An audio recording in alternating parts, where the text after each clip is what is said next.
So it's my great pleasure, in the name of all of the organizers of this material seminar series, to welcome Frank as our speaker today. I should say Frank is a little bit outside of my comfort zone in terms of his research, because he's a polymer chemist. And as most of you know, I'm a solid state chemist, but nonetheless, polymers are materials. And so I'm very happy, Frank, that you agreed to give a seminar today. Frank did his undergrad in South Dakota, and then he moved on for a PhD to UC Santa Barbara. This is actually where we met quite some time ago. I never like to do the math because it makes me feel super old.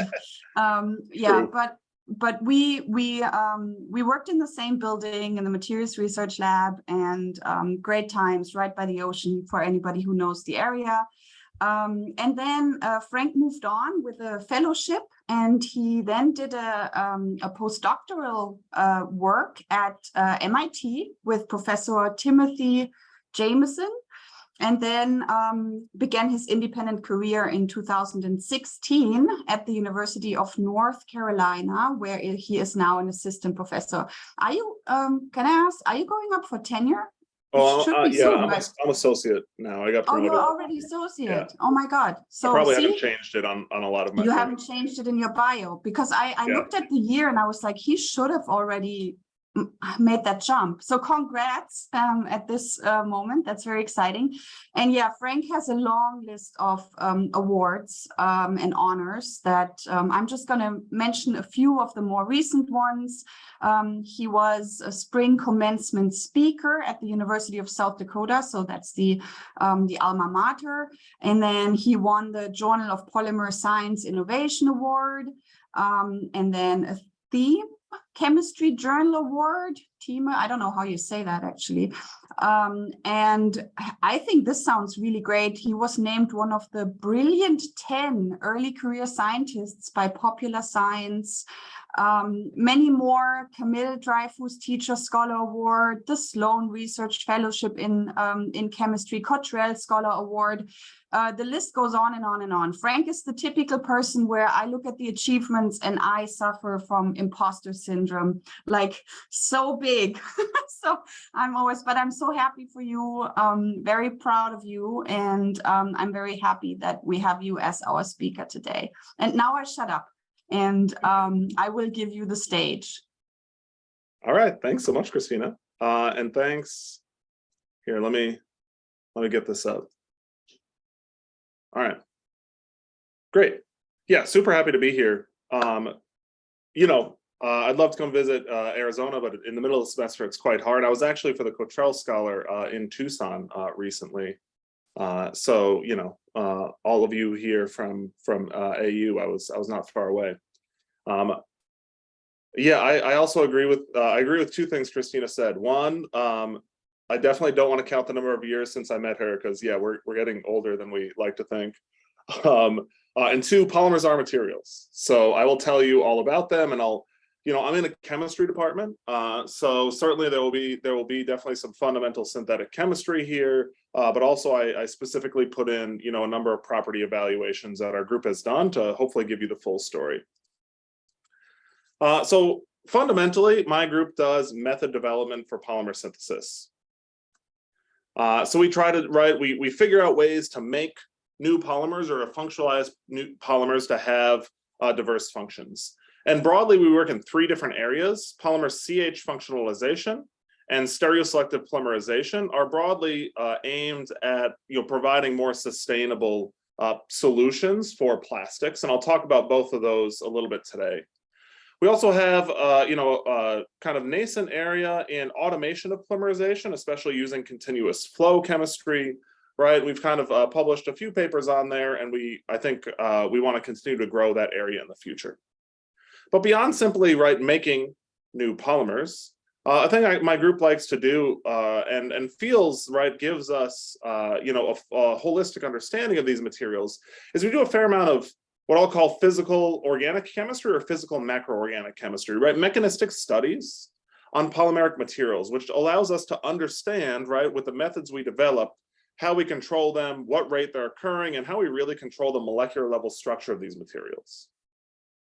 But we also study polymer properties. So we do a fair amount, especially of mechanical characterization on these materials. And we ultimately want to connect all these three areas where we understand reactivity from a mechanistic standpoint. We then correlate that to structure from the methods we develop, and then we correlate that to properties. And we then provide a feedback loop where we can really intimately control the function of materials through their synthesis. So before I get into talking about sustainable polymers, I want to kind of sidetrack for 2 slides about one project I'm really excited about. I think is relevant to a number of people's interests, but kind of is about sustainability, but won't follow through for the rest of my presentation. And that is the materials we developed for water purification. So these per and polyfluorinated alkyl substances, otherwise known as PFAS, nicknamed forever chemicals, are chemicals found in water that are harmful to human health. They've been in the news a lot recently. A Hollywood movie was made about them recently called Dark Waters. And the EPA is moving very quickly towards kind of reining them in, or actually providing specific levels at which they can be in water. And some of these molecules are things like PFOA and Gen-X. It turns out in North Carolina, we have broad contamination, but especially in our 3rd largest city, Wilmington, from these PFAS materials. So the state approached a number of scientists and we're looking for solutions on how to remove these from water. My group started working on this a few years ago. We developed a set of materials. You're welcome to read about it. We've published 2 papers so far that leverage 2 non-covalent interactions, fluorophilic interactions and electrostatic interactions, to make material that absorb PFAS quite a bit better than current technologies. So the current technologies here on the 3 are the 3 on the left. I show you granular activated carbon, powder activated carbon, and ion exchange. The y-axis here is % removal of PFAS from a water source. And these 3 different bars are 3 different PFAS materials. And you can see our materials are quite a bit better than current technology in these types of batch studies. So once the state got wind of this, we started working with a number of political leaders in the state, including Senator Mike Lee, who's in this picture right here with our research team, my collaborator, Professor Orlando Cornell, and my graduate student who we now hired on as a staff member, Irene Manning. And it turns out in the recent budget, this project was allocated $10 million to scale up this technology and pilot it at water treatment plants in the state of North Carolina to see if this can be a solution for the state.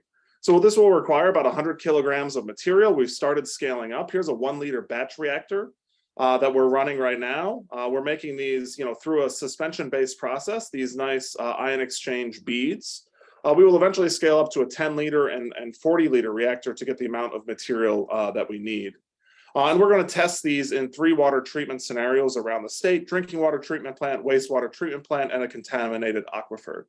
And I wanted to present this because, this is, I won't go into detail on the science here, but it's exciting. And it's the one area so far where we're able to take some of the innovations we made in the lab, in a problem that's specifically interested, that our state is specifically interested in.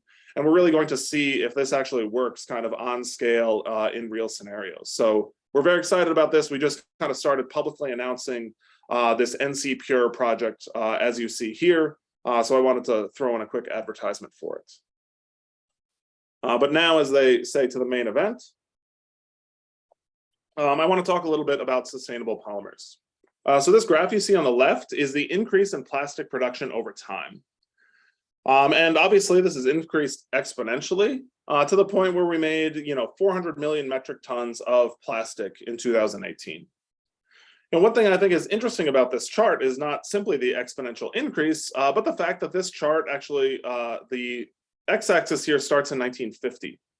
And one might think it should start in 1920 when the macromolecular hypothesis was put forward, and when synthetic polymers really were put forward as materials that could be useful. But something really happened, or something really important happened in the early 1950s, and that was the discovery of the Ziegler-Natta catalysts that polymerized ethylene and propylene, these really simple building blocks that you get from petroleum. And these made polyethylene and polypropylene.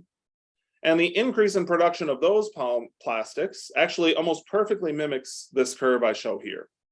To the point now where over 55% of world's polymer production is made effectively from these two monomers we get from petroleum, ethylene and propylene. So polypropylene is the highest volume commodity polymer in the world, followed by linear low density polyethylene and high density polyethylene. So as I see it, if you look at the recycling rates of these plastics right under there, a fundamental challenge, if you want to make a difference in the area of sustainable polymers, is the fact that the materials we make the most of, we are the worst at recycling. So just to put this in perspective, we make enough polyolefins themselves, if you pelletize them, to fill up the Houston Texans football stadium to the top every other day. Right? So, the challenge we're dealing with is we make this much plastic, and what are we doing with it? And how do we ideally do something better with it? So of course, I don't want to beat this in too much, but this problem isn't going away. It is estimated that we will continue to make more and more plastic as a number of other countries want to move into a first world lifestyle that we all enjoy in the United States. And there are pretty significant societal and environmental consequences that are interrelated that come from all this plastic waste, including ocean pollution, air pollution, etc. So the goal of a number of research programs in my group are to provide fundamental chemical innovations that enhance polyolefin properties and provide pathways to more sustainable thermoplastics. And we go about this in two ways in my group. The first one is what I'll call a top-down way. And that is where we start with plastics or polymers that are already made. And ideally, we actually start with post-consumer plastic waste. So we use that as a valuable starting material. We do chemical modifications on that to enhance its properties and work towards the goal of polymer upcycling. And in the second area, we see opportunities at the interface of asymmetric catalysis and polymer science, where we can create new polymerization methods to take building blocks that we can access from renewable resources and provide synthetic methods that allow us to create materials that are maybe similar to polyolefins, but have other advantages, but can move us into this more renewable area. So I want to start talking about this idea of polymer upcycling. So one question is, why should we use polyolefins at all? Why don't we just switch to another class of polymers? Well, one key to polyolefins, and specifically ethylene and propylene, the small molecules they are made from, is they're an inherent byproduct of petroleum refining. So we extract crude oil. The most valuable thing to come out of crude oil is fuel. And as we take that crude oil and refine it into fuel, you inherently get a number of byproducts. And two of the major byproducts in that process is ethylene and propylene. Now, ethylene and propylene, we produce a lot of them. We don't want to just release them into the atmosphere because that would be quite bad for the greenhouse effect and greenhouse gases generally. So the best way to get rid of them is to solidify them, and significantly increase their density. Well, when we solidify them, we make plastics, polyethylene and polypropylene.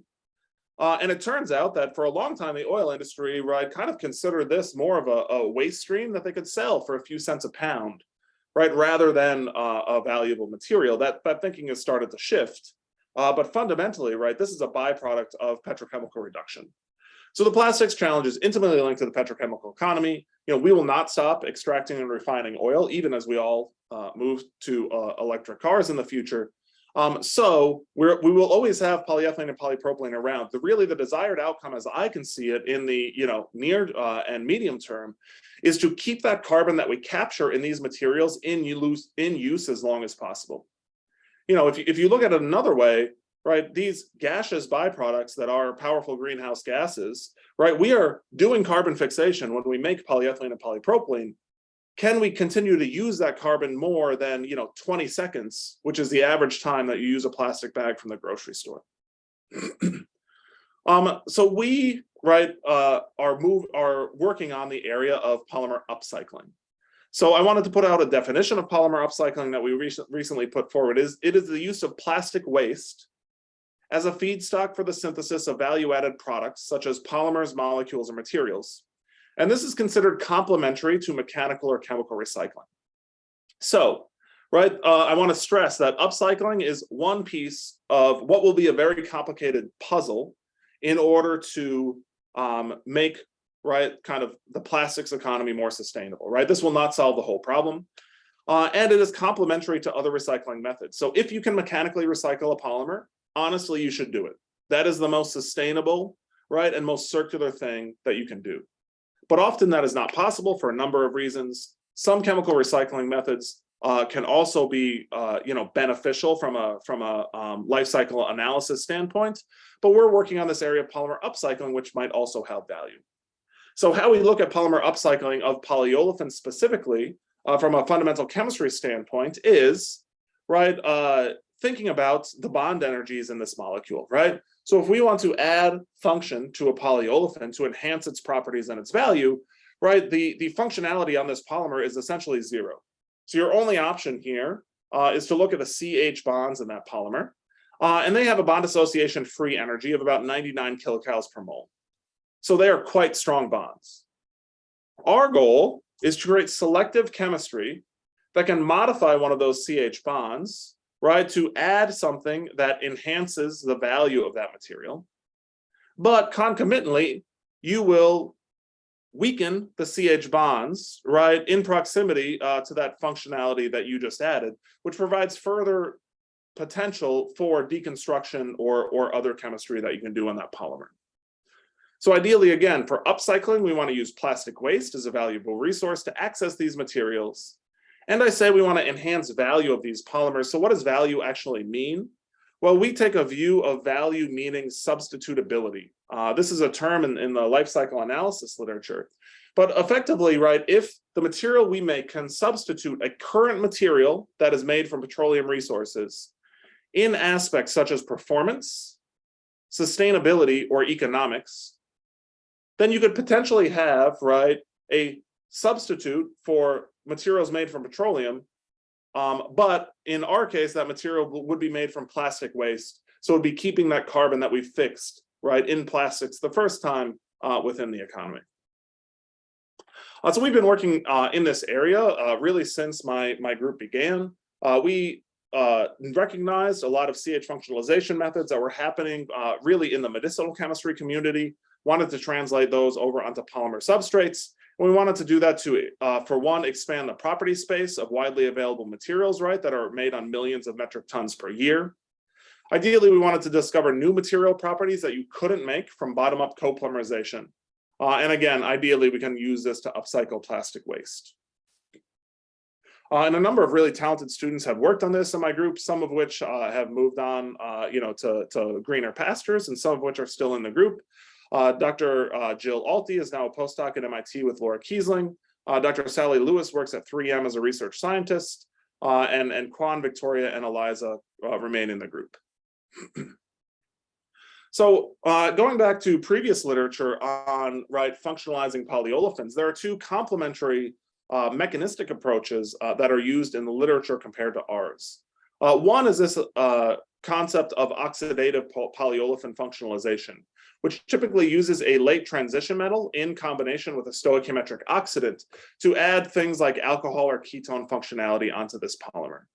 So this has really been an area that's been pioneered by John Hartwig and coworkers, as well as Mark Hillmeyer. And they have a number of methods reported very recently.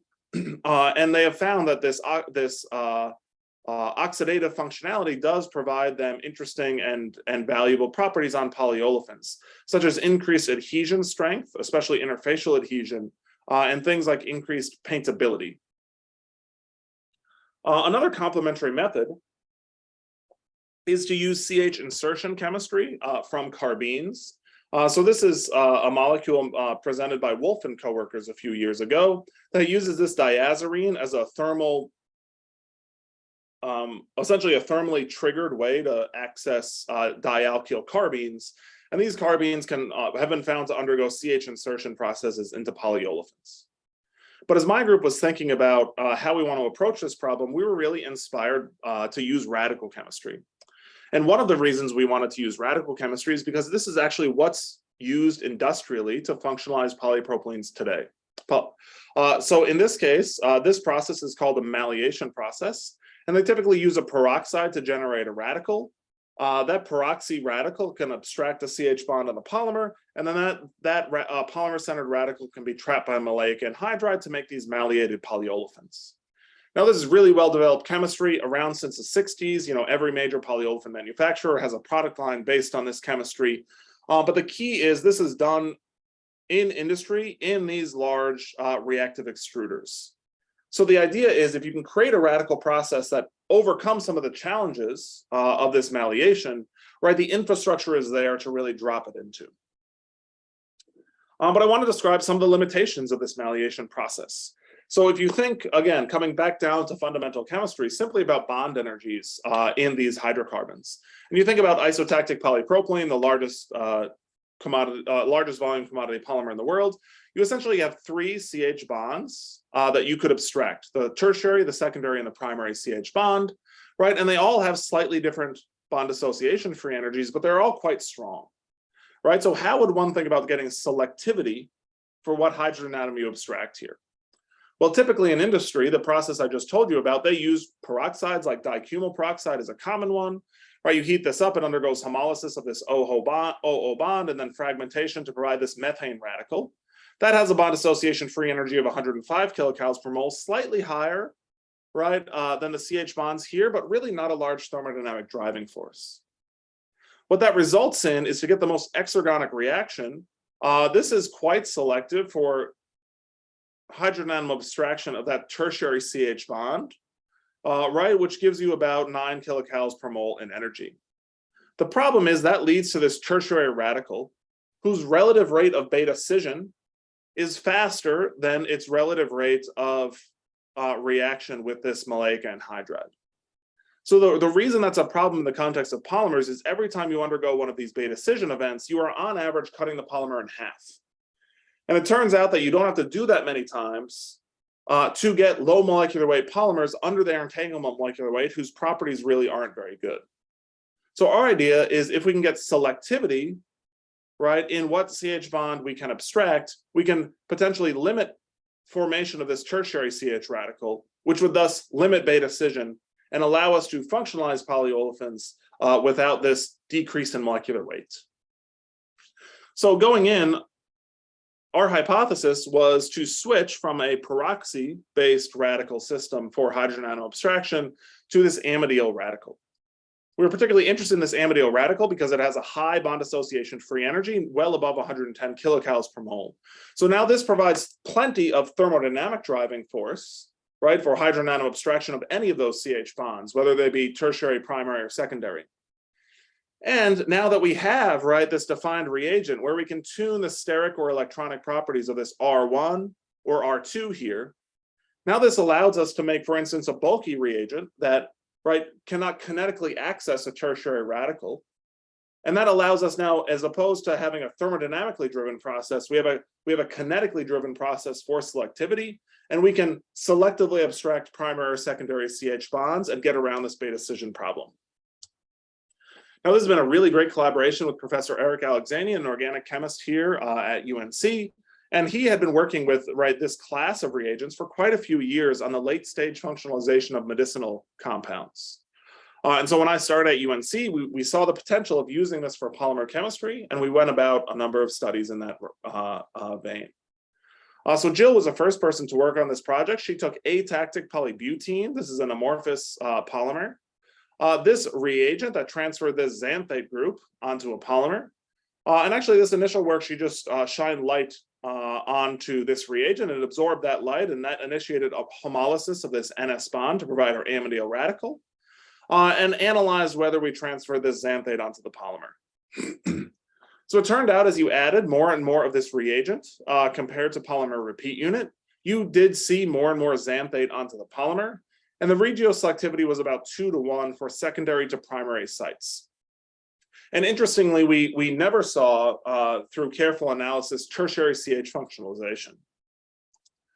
We also found if we kept increasing the amount of reagent compared to repeat unit, we got up to about 18 mole% functionalization, or about 1 xanthate unit for every 5 polymer repeat units.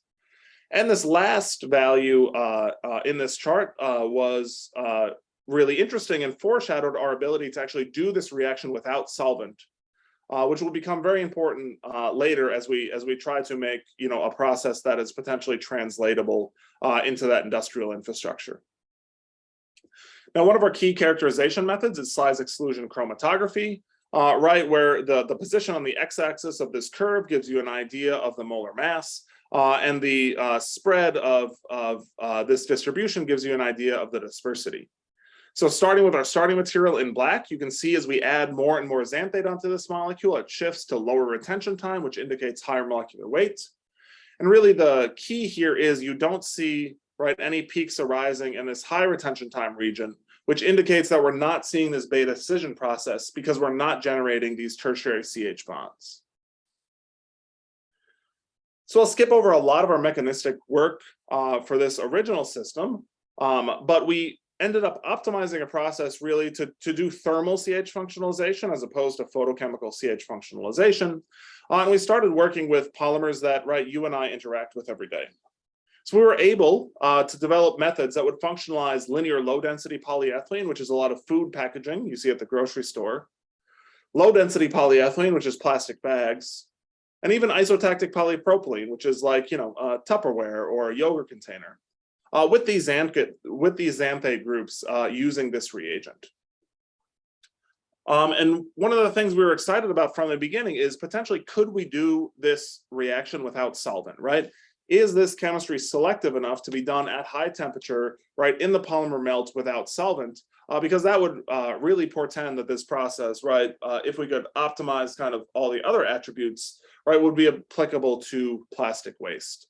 So in this case, this reagent is a powder. The polymer we can grind into a powder. We just physically mix those together and put them in an extruder. So here's a picture of our kind of 15 mil extruder right here. Essentially, an extruder is a big oven, right? So you heat up this barrel. The polymer will melt in that barrel, and then the screws provide shear mixing. And our hypothesis was, right, that the heat of that system would generate the energy needed to initiate our reaction, and then potentially the chemistry could be done in this extruder as you're processing that polymer waste.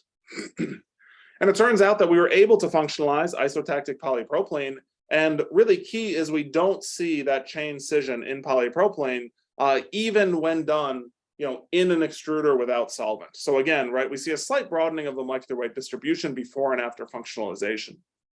The other thing I should note here is we got selective functionalization of polypropylene on the methyl group. So we put a xanthate onto the primary site of polypropylene. I think that's cool because, right, in your sophomore organic chemistry class, if you would have said that you did a radical reaction onto a primary site on a molecule, you would have gotten that counted wrong, right? Because that goes against kind of tenets of reactivity as they relate to thermodynamics. And I think that really shows the power of this reagent and the power of kinetic control of functionalization that we have, that we can kind of break some of the fundamental rules of reactivity by accessing this really reactive amidial radical. However, the process we were using did have a number of limitations. And one of the biggest ones where we would develop these reagents, but whatever was attached to the nitrogen had to be transferred onto the polymer, right, based on the mechanism we were using. And that was really limiting because, right, these reagents were not easy to make. So we'd have to make a new derivative every time we wanted to functionalize a polymer. It required that this functionality there have really rapid group radical transfer kinetics, and ultimately limited the scope of transformations. So we had this vision that could we kind of decouple what is attached to the amide from what ends up on the polymer. So could we create an amide reagent, right, that would, where you would get homolysis of this bond to create your amidial radical, but effectively this red sphere would have slow radical chain transfer kinetics. So you could put in an exogenous molecule that would outcompete those kinetics, and you would end up with, right, whatever you added here on the polymer. So it was really Tim Fazekas that did a lot of the groundwork on this method. And I won't go through all the many molecules he made before coming to this one. But effectively, this is the one we landed on. And I'll quickly walk through the mechanism here. So it turns out that this NO bond will spontaneously homolyze starting at about 80 degrees Celsius. So now we heat this up, we get this homolysis to occur, which provides our amidyl radical. That amidyl radical will abstract a CH bond from our polymer, and it will selectively do that for secondary or primary CH bonds. Again, this is still about 10 kilocals per mole downhill to create our polymer-centered radical. That polymer-centered radical can now interact with an exogenous radical trap to provide functionality on our polymer. That releases usually a sulfonyl radical, which is polarity matched to react with this electron-rich double bond on our reagent. We can actually isolate this byproduct from the reaction, and that gives us further evidence that then this radical chain transfer is occurring, where essentially once you initiate homolysis, this will propagate around this cycle. So with that mechanistic information, we wanted to understand kind of what radical traps we could add onto the polymer. And it turns out that it's pretty versatile. We could make carbon-carbon bonds, carbon-nitrogen bonds, carbon-sulfur bonds, and carbon-halogen bonds, including fluorine, chlorine, bromine, and even iodine. And we could add all this functionality onto the polymer. And again, looking at the molecular weight distribution of those materials, we see it really doesn't change at all. And that this was, this is kind of still somewhat remarkable to me. And, I've actually made my students do this multiple times. But the chemoselectivity of this reaction is really evident in the fact that we're not changing, the molecular weights. And we think the architecture of these materials, we're just adding this functionality. We also demonstrated that we could do this on post-consumer waste, So we think we really are demonstrating here an example of upcycling. So we got some post-consumer plastic waste from high cube recycling. Admittedly, this is a pretty clean stream of post-consumer waste. These are foamed polyethylene coolers used for packaging or keeping things cold, but they do have polar additives, antioxidants in that, which we would see by IR and NMR. But it turns out, again, radical chemistry is quite tolerant, to a number of different functionalities. So again, we could add carbon-carbon bonds, carbon-sulfur bonds, carbon-halogen bonds, And again, the molecular weight distribution was not perturbed in a significant way.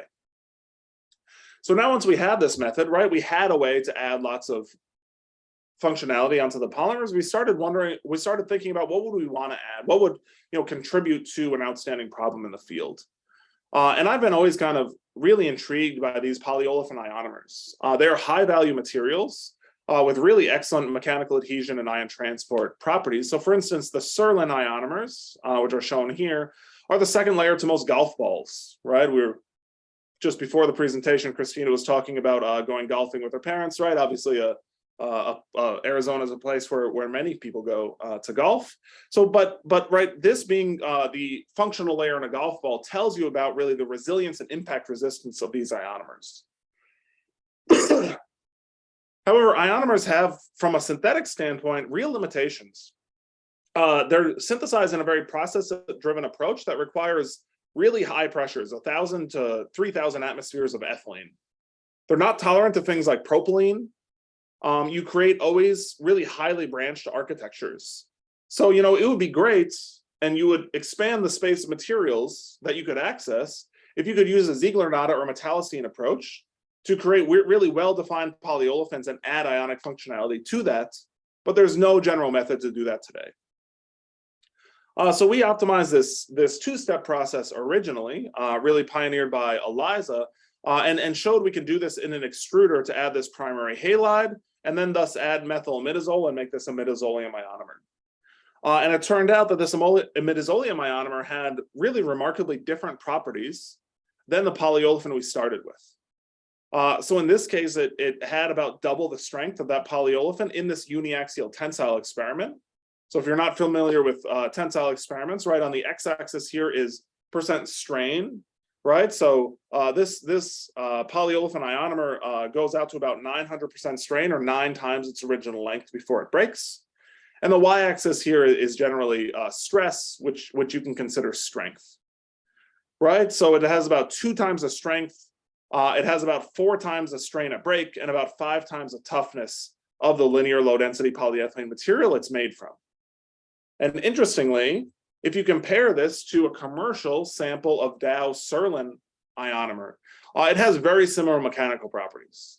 So in this case, from a function or performance standpoint, this would potentially be, right, a substitute to commercial ionomer. That's a really high value material that we could make from plastic waste, which is pretty exciting that our chemistry enables such a thing. So, since that publication, we've been exploring a number of things about this platform, and one of which is, right, what can we add to this polymer that's a little different and provides us different opportunities.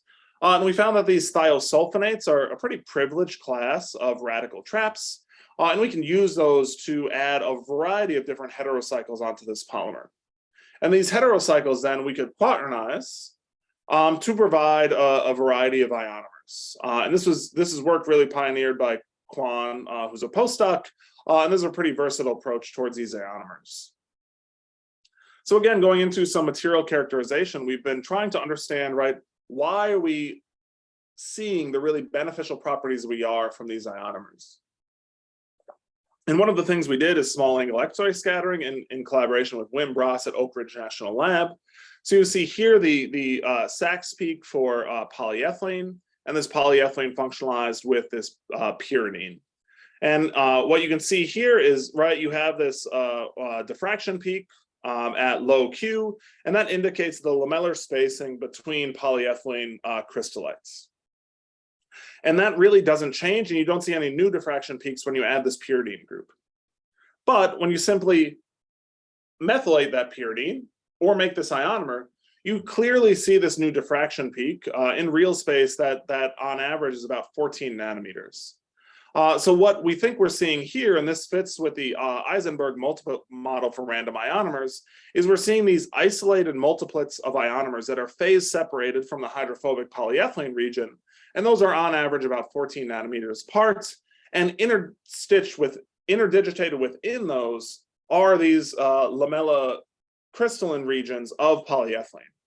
So in this case, you have two physical cross-linking phenomena, the phase separation of ionomers and crystallization of polyethylene within this one material, which is one of the things that is proposed to contribute to its really excellent mechanical properties.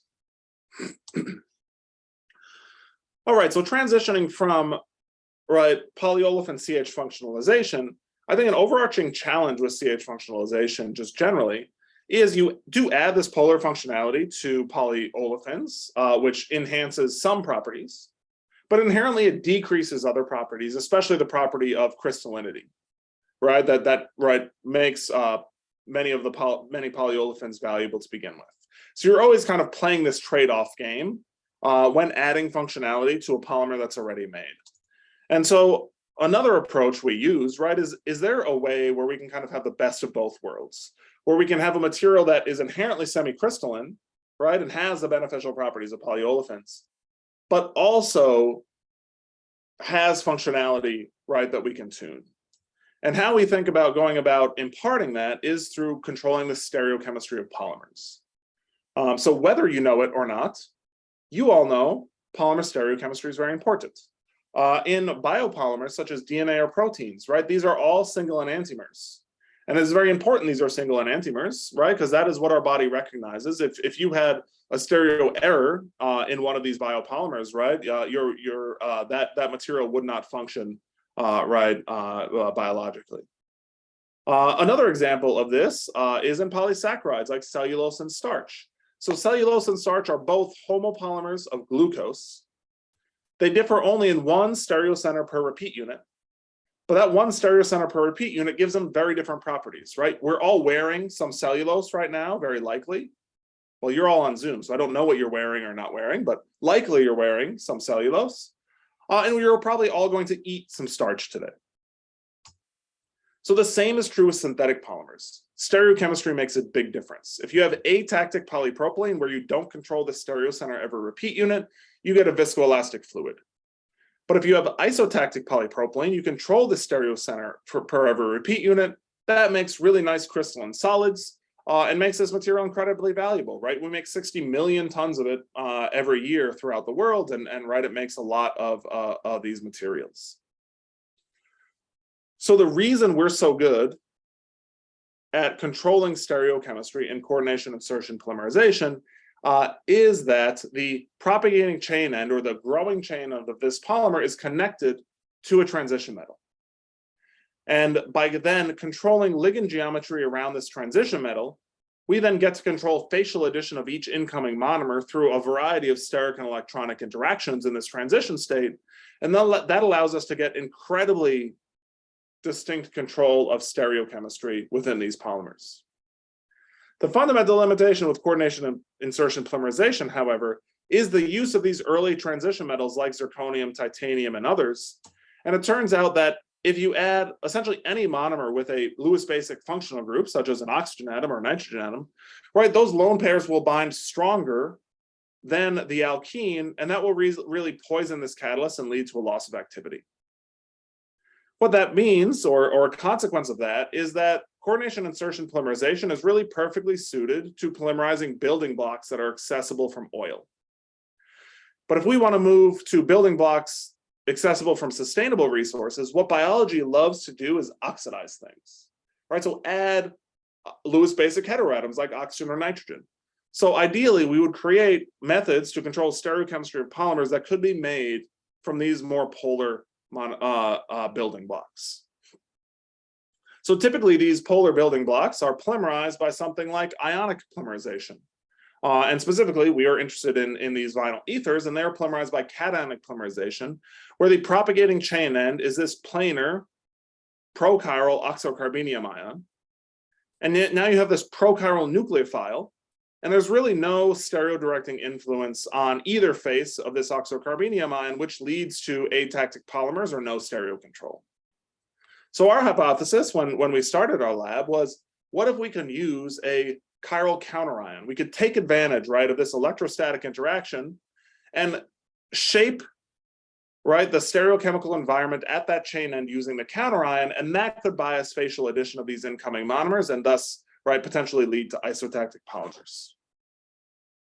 So I will say this concept wasn't incredibly new. Again, this had been being worked on in small molecule chemistry for a long time prior to us working on this. So this is an area known as chiral counterion catalysis. Right here are great reviews by Dean Tost and Eric Jacobson. And often they use this privileged set of bienol-derived phosphoric acids. And when I started my career, there were reports in the literature, including, this kind of very early one by Terada, that used monomers we would want to polymerize, T-butyl vinyl ether, benzyl vinyl ether, proposed they went through oxocarbenium ion intermediates and led to highly enantioenriched products. So this is right where we started and what we wanted to do. And I guess I made it kind of just sound easy, but of course, as these things always work, that was not the case by any means. So a lot of this early work was done by now Professor Aaron Teeter, who's an assistant professor at Kansas University, Dr. Travis Varner, who's an assistant teaching professor at NC State University, and Phil and Caleb in the lab. And actually, this first reaction is the only reaction you will see on this presentation that was done by me. So one of the first things I got to do in lab was I took this chiral phosphoric acid catalyst, I added it to this vinyl ether monomer, and I saw that this catalyst underwent Markovnikov addition onto this monomer. However, it was not acidic enough to actually ionize and provide polymerization. So that's where my contributions ended, and really Aaron picked this up at that point. So what he hypothesized is we could potentially activate, right, this Markovnikov product with a Lewis acid to provide ionization and thus polymerization. And it turned out that worked quite well, and we tested kind of every Lewis acid, right, in the STREM catalog. I show you a very limited selection here, but titanium tetrachloride worked particularly well. Especially in comparison to the control experiment when we didn't have any chiral phosphoric acid, we saw a significant jump in percent mesodieads, which is how we measure isotacticity, when we added titanium tetrachloride. And then we went about this process that is really common in the catalysis literature in this area of changing the aryl group on this chiral phosphoric acid at this 3 and 3' position. And that, presumably would change the stereochemical environments and thus lead to different amounts of stereo control. So we tried a lot of these polycyclic aromatic hydrocarbons. We tried really sterically bulky groups close to this. And we tried electron deficient aryl groups, and it turns out those work the best. And it also turned out that this catalyst that we started with was still the thing that was working better. So I show this in one slide. This was actually a year of work by Aaron. So this is definitely the saddest slide I show all presentation. But we were, you're right, bound by the law of initial optimization, where the first thing we tried worked the best. But luckily, Aaron was undeterred. And I think I was really focused on using this Markovnikov product, which we could isolate, kind of as the initiating species for this polymerization. But after kind of lots and lots of frustration, what Aaron started rethinking this process and said, you know what, maybe this is just chiral Lewis acid catalysis. And maybe I should just ligate the Lewis acid first. So add this phosphoric acid to titanium to create this chiral Lewis acid, and then add monomer to that. And it turns out that this simple switch in order of addition, all he did, right, is add the titanium and phosphoric acid first, let that sit for a while, then added monomer, as opposed to the other way around. That immediately led to a significant increase in percent mesodieads, and it was pretty simple optimization at that point to get all the way up to 93% mesodieads, which was the highest value in the literature for this polymer at that time. So I want to tell you a little bit about how we characterize tacticity. So we actually have to take carbon NMR to characterize the tacticity of each sample we do. We look at the carbon resonance of this methylene carbon in the backbone. And in that case, we can see different peaks arise for racemodieads and mesodieads. And the mesodieads even splits into these tetrads. And when we do our stereoselective polymerization, you can immediately see the difference here. We get far less R dieads and far more M dieads, and really enrichment in these MMM tetrads. The cool thing is, when we were doing this chemistry, is actually we could just visually see when we were having success. Because it turns out that these polyvinyl ethers, when they're atactic, they're actually just these viscoelastic fluids which behave a lot like honey. But when you achieve a significant amount of tacticity, they start to crystallize and switch into these really nice semi-crystalline thermoplastics. So we really knew we were onto something when we started getting solid material out of these reactions. And also a really unique aspect of this polymerization is that we think it's catalyst controlled. So why do we say that? Well, one reason is this is the previous best catalyst in the literature, published in 1999 by Sawamoto. And as you can see, it got pretty good tacticity for a monomer like isobutyl ether. But it turns out if you change the monomer structure even slightly, going from isobutyl to N-butyl ether, you see this big drop in tacticity. And if you go all the way to ethyl vinyl ether, you essentially have an atactic polymer. But because we think that actually the catalyst in our polymerization is what dictates spatial addition of this incoming monomer, we actually get really high stereoselectivity across all these different monomers. So this method is much more general than previous methods.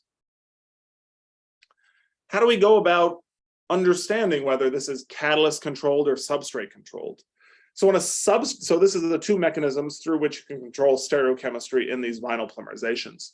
For a substrate controlled mechanism, what that means is the stereochemistry of your last enchained monomer will bias facial addition or block facial addition on one face of your incoming monomer, and thus, right, lead to tacticity.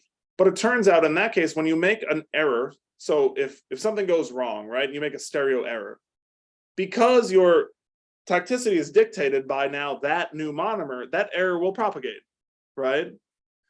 But in catalyst control, the idea is the catalyst and the stereochemistry of the catalyst dictates the facial addition of each incoming monomer, not the last enchained monomer, right? So the substrate doesn't have much of an effect.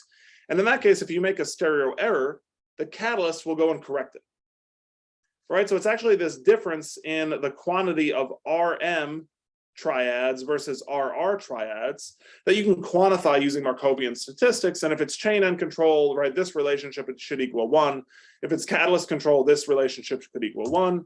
And then as you can see, our method is highly catalyst controlled.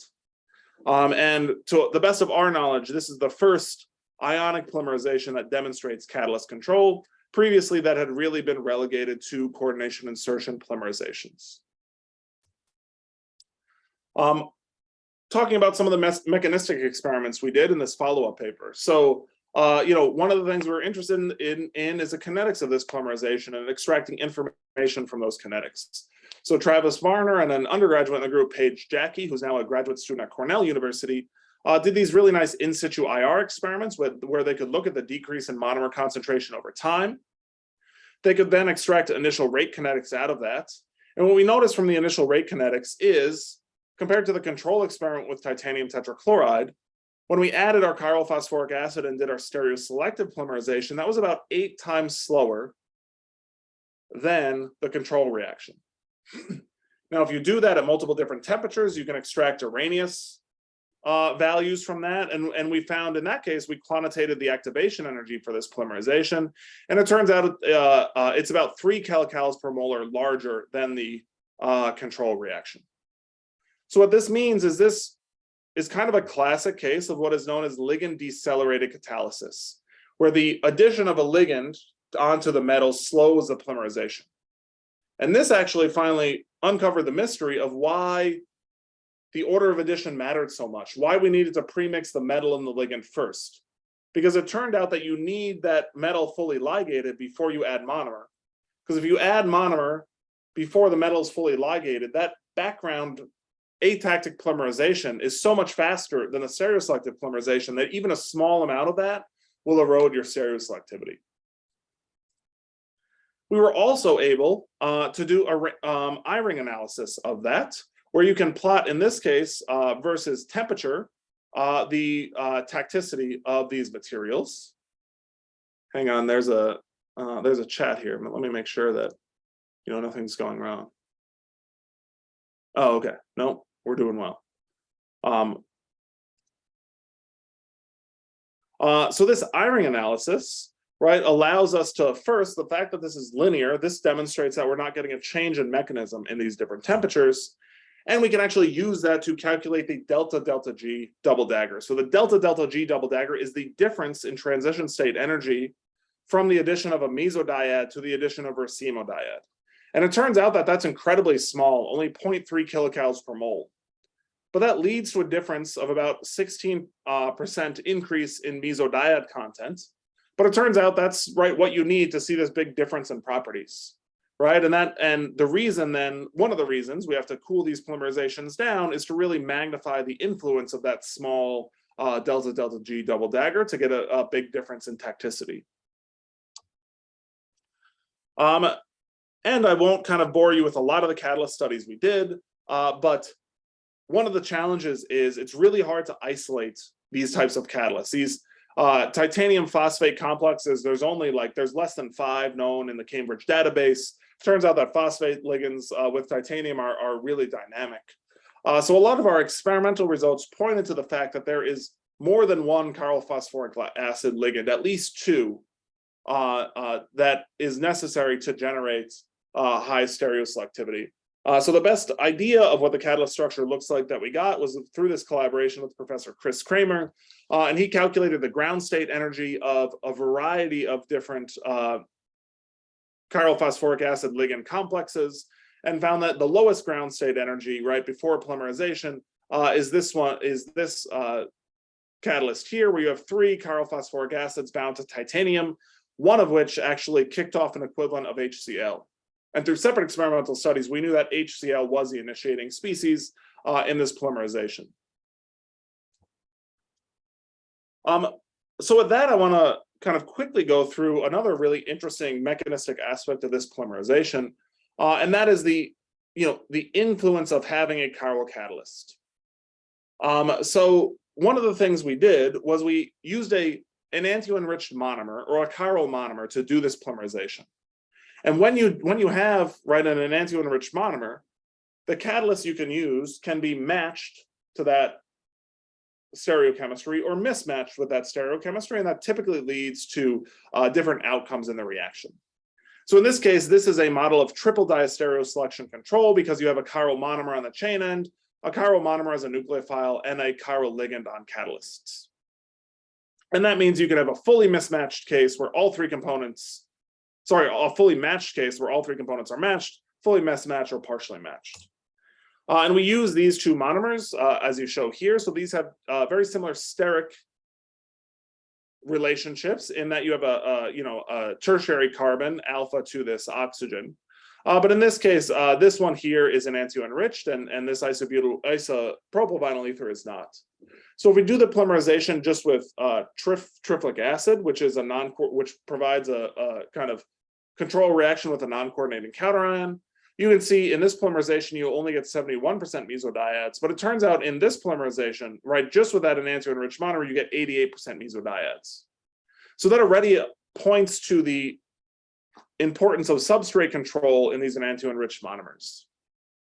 Now, if you add the chiral monomer to this, add the chiral catalyst to this achiral monomer, as predicted, you don't really see an influence, right? If you have the R enantiomer or the S enantiomer, you just see the same tacticity in each. However, if you now add the chiral ligand and catalyst to this enantioenriched monomer, you do see a difference. So we hypothesize that adding the R binyl is actually a partially matched case for this, so you get 92% mesodiodes, and adding the S binyl is a fully matched case, and that gives you 95% mesodiodes. So that at the time was the highest isotoxicity reported for a vinyl ether, and again showed, right, the ability to use these mechanistic aspects of the polymerization to continue to increase tacticity. So these materials, turns out, are also quite interesting from a property standpoint. So again, I showed you this picture. These are semi-crystalline thermoplastics. Here are the DSCs. It turns out that when you have a branching point in these polyvinyl ethers, they have high melting temperatures, similar to high-density polyethylene of 138 degrees Celsius. If you have linear groups coming off this monomer, they have lower melting points at about 65 degrees Celsius. So when you do uniaxial tensile experiments on these materials, right, they behave very much like semicrystalline thermoplastics with low TGs and high TMs. So you see this typical plastic deformation period, a yield point, right, and then this necking region before it breaks at about 2 times its original length. One of the key things here is we actually did the same experiment with Dow low-density polyethylene, and we can see that essentially these materials have the exact same mechanical properties. So, right, low-density polyethylene, for instance, makes up plastic bags in the grocery store, so this, right, had the same mechanical properties as that. But our material had an oxygen heteroatom in every repeat unit, so we wanted to see what would be the consequence of that. And one of the experiments we did to do that, or to look at that difference, was this lap shear measurement, which gives you an indication of the interfacial adhesion strength of these polymers. So effectively what that is we took a glass slide and we essentially glued 2 glass slides together at that interface with a little piece of our polymer. And it turns out that because, right, of the dipole-dipole interactions with our polymer, our material has about 14 times stronger adhesion to glass than low-density polyethylene, even though they have very, very similar mechanical properties. So I think this really points to the benefits you can get by developing these new stereoselective polymerization methods for these polymers. And since my time is about done here, and I'm sure you've all had enough of Zoom, I'll skip that last little vignette and just conclude, hoping that I showed you that, right, we've taken both this top-down approach and bottom-up approach to, these aspects of sustainable polymerization, where in the first case, we can take post-consumer waste and use it as a valuable starting material. And in the second case, we use, right, small building blocks that you could derive from renewable resources and polymerize those into functional materials. It's been absolutely fabulous to be at UNC and to work with a super talented group of graduate students, postdocs, and undergraduates. I'm forever grateful to them and all my excellent collaborators, and I'm happy to take any questions from you all. Thank you so much, Frank. Very nice presentation. I'm going to get started with a question that popped into my head at the beginning of your presentation. That is very cool what you talked about with the water purification and how you're working with your local government representatives. Basically, that must be super rewarding to do something that actually has such a big, or can have a huge impact on your local community as well. When you showed that, I think it was like a 1 liter vessel where you produce that polymer, is that in your own lab, or are they giving you some extra space somewhere? I know this is not a very sciencey question, but I was just curious how the whole operation works. Yeah, no, that has been a very complicated negotiation. But it turns out that right now this 1 liter reactor is in my own lab. Okay. In order to scale to using 2 40-liter reactors simultaneously, that takes a lot of infrastructure. So we looked around UNC to see if that would be possible by retrofitting a current building. It turns out that just the bureaucracy of doing that at a state institution was going to be effectively impossible in the timeline that the state representatives wanted it. So luckily we live in a place that has lots of kind of startups. So we actually, UNC is leasing 5,000 square feet of lab space in Research Triangle Park. And we signed the lease, and we're actually currently doing construction to add like 10-foot walk-in hoods to accommodate this. Okay. So now my life in this project is very different. I'm like sitting in on construction meetings every week, and it's like, it is rewarding to do definitely science that could potentially impact people. But it really takes a lot of my brain space and work time away from kind of pursuing fundamental science. So there's some risk reward. Yeah, I understand. Cool stuff though. That's really impressive. I had another I have another question, but I like to give the audience also a chance. Talia, if you can unmute yourself and ask your question. Yes, I'm here. Thank you. Thank you very much for the presentation.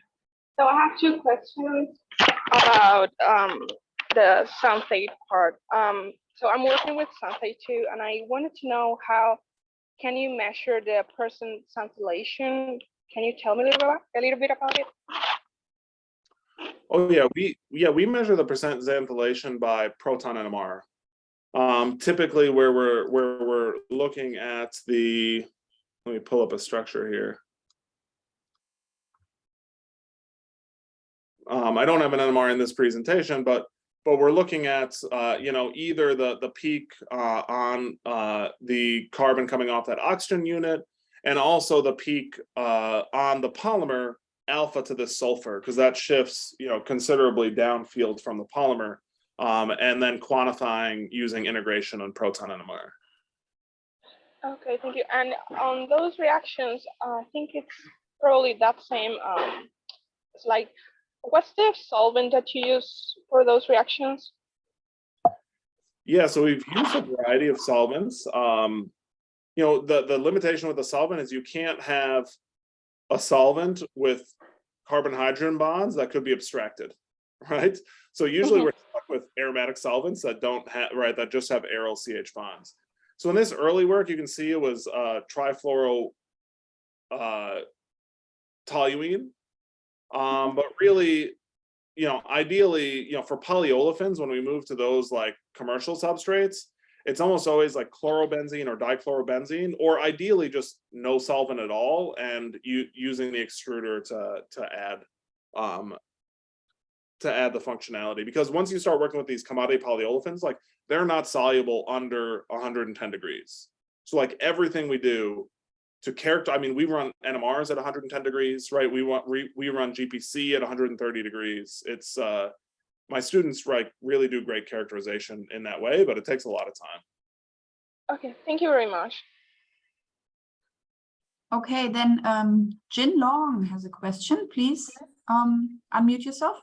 Yeah, one question for this post modified commercial product in part 1. So I see you use the extruder to functionalize the PE with the PR side. So my concern is how much the grafting yield you can achieve for that part? Oh, yeah. Yeah, because you know, if the grafting yield is so low, so the result product should be the blend, the graft part and the original part. Yeah. Go ahead. Yeah. Yeah, so like in this slide, we add as it shows here 0.1 equivalent of the reagent. So our maximum percent functionalization we could theoretically achieve is 10. So the efficiency here, right, depending on what we're adding, we can get up to 7 mole percent functionalization, which would be like 70% efficiency, or 4 mole percent functionalization. From what we've seen in some recent work we've did making networks, we functionalize all the polymers. How do I want to say this? We functionalize all the polymers in a similar way. And this is actually a big difference we saw compared to the malleation method. So like if we add a functionality that can cross-link, when we cross-link materials made through our method, we see 95% gel content. However, if we add the same amount of malleation onto polymer and cross-link that, we see like 50% gel content. So in those other methods, it seems like 50% of the polymers aren't being functionalized, right? But in our method, it seems definitely more consistent. Thank you. Oh, can I ask another question? Of course, yeah. Yeah. I have another question for this building block from renewable resource part. I like this part. In your presentation, you said your ongoing work is use this renewable resource like the cellulose or starch as a building block to produce or synthesize this functional polymer. So according to my previous research experience, for this cellulose or starch work, it's not very easy to add the building block into the functional polymer because they have strong hydrogen bonding interaction. So my question is, are you planning to functionalize the cellulose as a monomer or oligomer to add into this functional polymer or not? I don't know. Yeah. Yeah, no, that was a good point and one I wasn't fully clear on. So the example of cellulose starch is an example of polymers, right, where stereochemistry is important. Like these vinyl ether monomers in particular, right, which is what we're working on, they can be derived from cellulose, but that is through a fermentation process. So for instance, right, ethanol and isobutanol, there are large-scale fermentation processes because we know ethanol, right? We have about 10% ethanol in our gasoline, and actually there's a number of companies who are currently scaling up isobutanol as a more energy-dense fuel additive. So these are produced at the scale of fuels, and it turns out adding this vinyl group onto, let's say, ethanol or isobutanol, right, is a pretty facile process. So that's where, right, I think these monomers can come from renewable resources, but they'll be through probably that fermentation and then adding a vinyl group route. Okay, thank you. Okay, I don't see another question in the chat, but I have one more question. More coming again from the solid state and the structural point of view. You say you have some semi-crystalline materials, and even if they're not crystalline at all, no sort of order. Do you ever do, let's say, neutron diffraction and do pair distribution function analysis more for the local structure of the types of compounds you're looking at, or is this something that is not being done in your community at all? Yeah, that's a great question. So the SACS data I presented, right, that's kind of a global average of distances. Yeah. We also often do wide angle X-ray scattering, which allows us to look, for instance, in those crystallites, right, how far is the polymer distance between each other, and also gives us an idea of percent crystallization. Neutron scattering can be an important can definitely be an important characterization technique in polymers. We are usually, to do that, right, you have to make some amount of deuterated polymer to get contrast. Yeah, because hydrogen is a huge problem, right, in neutron diffraction, yeah. So we haven't done this yet, but we're talking to people at Oak Ridge because we were collaborate with them. Right there, there have recently been ways to make deuterated polyethylene, although previously that's been really hard. What we have done is this kind of new. This goes away from kind of your original question, where we have been working with Oak Ridge and neutron scattering is a technique called neutron reflectivity, which actually allows you to. It's almost analogous to taking a CT scan with X-rays, but you can do it with neutrons now and get different contrast. And it turns out that has not yet been demonstrated for small molecules, but we've actually found that if you get two polymers with significantly different diffraction cross sections, you can differentiate them, and then you can model, or you can actually visualize, right, the phase behavior of mixed plastic waste as it's being mixed and extruded and blended and eventually compatibilized, like over time. So that's an area that we're working with Oak Ridge in that, but it's pretty out of my field of expertise, but it's really cool. Yeah. Great. Cool. So I checked the chat. I don't see another question. So I would like to thank everybody for attending today, and we will resume next week at the same time. Thank you very much, Frank. We are hopping over to another Zoom room. So I'm going to just quickly stop the recording.